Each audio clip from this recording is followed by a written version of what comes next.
The desert world of Aurelius stretched endlessly beneath a pale, green sun. Its jagged, obsidian rock formations cast long shadows over the burning sand, and the wind carried whispers that sounded almost like voices. In the midst of this alien wasteland, a young woman named Lyra Kale ran, her chest heaving and legs burning. She had nowhere to hide and nowhere to run. For 2 days, she had been pursued by the Revenant Guard, Varelia's most feared enforcers, relentless and merciless. Her crime was simple yet devastating.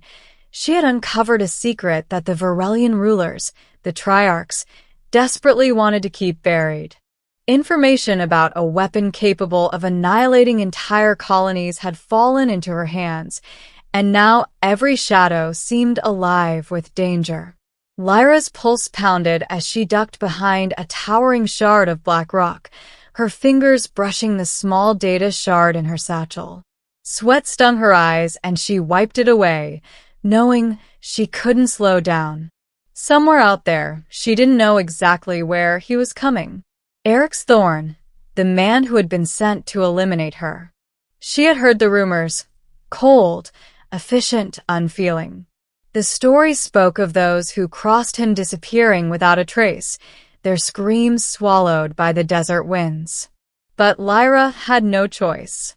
The shard contained evidence that could change the fate of countless systems. She could not let it fall into the wrong hands. As night fell, the twin moons of Varelia rose, casting a silver-blue glow over the jagged landscape. Lyra's instinct screamed that she was being watched. She froze, heart hammering. Then, from the shadows, a figure emerged. Tall, broad-shouldered. His movements were fluid and predatory, every step measured. It was him, Eric's Thorn. Lyra's first reaction was fear, raw and instinctive. She reached for the small energy blade strapped to her thigh, but before she could draw it, he spoke. "You've been running for 2 days," he said, his voice calm, almost conversational. "Why not stop?" Lyra's fingers trembled. I can't," she stammered. "If you kill me, the universe loses the truth. I won't let that happen." Eric studied her, his expression unreadable. The wind swept sand between them like a shifting tide, but he didn't advance. Instead, he crouched slightly, tilting his head, as though considering something. "You're brave," he said finally. "Or foolish. Perhaps both." Lyra's mind raced. Every instinct screamed that he would strike, yet he remained still. Slowly, hesitantly, she lowered the blade. "I won't let you get that weapon," he said, almost gently. "But I'm not here to kill you. At least, not yet." Lyra blinked. Shocked. "Not kill me? Then what?" Eric's piercing eyes seemed to look straight through her. "I'm here to make you an ally." The revelation hit her like a thunderclap. She had assumed he was the ultimate executioner, a man who removed obstacles without question. Yet here he was, offering something she never expected: trust. "How why?" she whispered, incredulous. "You're supposed to. Follow orders?" he finished for her. "Yes, I do. But sometimes orders are outdated. Sometimes the right choice isn't the one given to you. And right now, Lyra Kale, the right choice is to save lives." Lyra's mind reeled. Could she trust him? She didn't know. But instinct told her that this was her only chance to survive, and perhaps to strike back at the Triarchs. Over the next few hours, they navigated the desert together, moving silently under the twin moons. Eric's revealed little about himself, answering her questions in fragments, always cautious, always careful. "You must understand," he said, "the Triarchs see the universe as a chessboard. They sacrifice pawns without hesitation. You're a piece they want to remove. But I don't see you as expendable." Lyra glanced at him, trying to read his expression. Behind the cold, disciplined exterior, she sensed a flicker of something human, a spark of empathy that no one in the Triarch ranks possessed. As dawn approached, they reached the edge of a jagged canyon. From a distance, she could see the massive towers of Nivarian, the Triarch capital, glinting in the first light of the sun. This was her target, the location of the weapon. Eric stopped, his shadow falling over her. "This is where we part," he said. "I can't come any further. Too many eyes. Too many dangers. You must go in alone." Lyra shook her head. "I can't do this alone. Not without." "You don't need me," he interrupted, softer now. "You need your courage. You have it. Trust me. Trust yourself." Lyra's hands trembled. She wanted to argue, to insist he come with her, but something in his tone disarmed her. She nodded, swallowing her fear, and stepped into the canyon. Inside the capital, everything was cold and calculated. The air hummed with energy from the power conduits running through the corridors, and security drones patrolled ceaselessly. Lyra's heart raced as she navigated the labyrinthine halls, relying on the knowledge she had stolen from the Triarch databanks. Finally, she reached the chamber. The weapon was there, a sphere of shimmering black metal, pulsing with energy, housed within a containment field. The Triarch engineers who monitored it had long since gone. It was unguarded, but not unprotected. Lyra approached cautiously, placing her hand near the control panel. Then the holographic interface sprang to life. A warning flashed in red. Unauthorized access detected. Before she could react, a voice echoed through the chamber. "Step away from the device, Lyra Kale." She turned to see a figure emerge from the shadows. Tall, cloaked, commanding. Triarch Varen, one of the ruling council, his expression cold as ice. Lyra froze. She knew she was no match for him. She began, but Varen raised a hand. "Do you have any idea what you've done?" he asked. "This weapon could destroy planets, Lyra. Why would you risk it?" "Because the universe deserves to know the truth," Lyra said defiantly. "Because people like you can't be trusted." Varen's eyes narrowed. He raised his hand, and energy rippled around the chamber, forming lethal arcs. And then, unexpectedly, the door burst open. Eric's appeared, moving faster than thought, striking with precision that left Lyra stunned. Within moments, Varen was disarmed, pinned to the wall by energy restraints that Eric's had somehow activated. How? Varen sputtered, disbelief etched on his face. Eric's gaze met Lyra's. "Calm. Steady. Protective. Did you really think I'd let you face him alone?" he asked. Lyra's breath caught. She had never expected this. He could have killed her, as she had feared. Instead, he had saved her. Together, they deactivated the containment field and removed the weapon. Lyra clutched it tightly, feeling its latent power thrumming beneath her fingers. But Eric's cautioned her. "This isn't about power," he said. "It's about control. Don't let them win by turning it into a weapon." Lyra nodded, understanding. The truth was more important than vengeance or domination. They fled the capital as alarms blared, navigating secret tunnels that only Eric seemed to know. Outside, the twin moons were fading in the early morning light, the desert calm and vast once more. As they reached the safety of the canyon edge, Lyra turned to him. "Why did you help me?" she asked, voice trembling. "Why risk everything?" Eric's looked out over the desert, silent for a moment. Then he said, softly, almost to himself, "Because sometimes saving one life can change the fate of millions. And because I believe some people are worth saving." Lyra's chest tightened. The man she had feared, the man she had thought would kill her, had become her protector, Her shock turned into gratitude, then something deeper.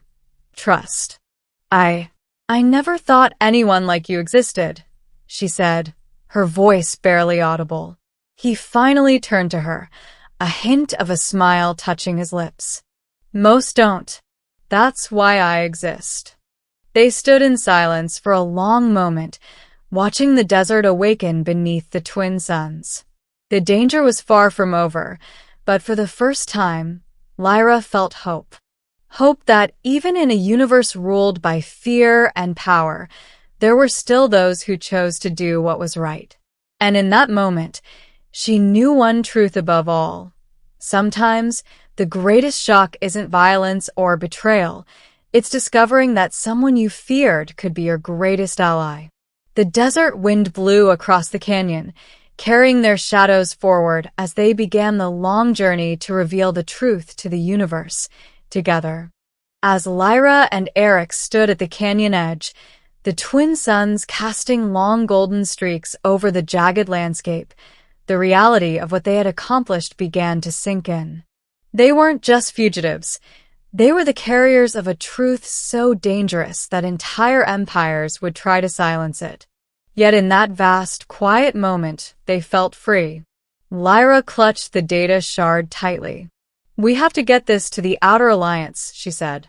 If they know what the Triarchs are planning, they can stop them before more worlds are destroyed. Eric's nodded, scanning the horizon with his usual precision. Yes. But we'll have to be careful. Word travels fast, and the Triarchs won't sit idle. They'll send more than just soldiers next time. Lyra hesitated, looking at him. The man she had feared, the one she had thought would kill her without hesitation, had become her partner. Her protector. Someone she could rely on when the galaxy seemed bent on crushing her. Her throat tightened. Why risk yourself for me? She asked again. Eric's gaze softened in a rare, almost human gesture. Because some people are worth saving, Lyra. And because someone had to make a choice today, someone had to choose the right thing over the convenient thing. I chose you. Lyra blinked, surprised by the raw honesty in his voice. For the first time, she saw not the feared enforcer, but a man capable of compassion, courage, and even hope. The wind shifted, carrying the scent of distant deserts and the faint hum of life across the planet. Lyra smiled faintly, a mixture of relief and determination. Then let's make sure it counts. For every world they destroy, for every life they take, we'll stop them. Eric stepped closer, his presence protective yet calm. We will.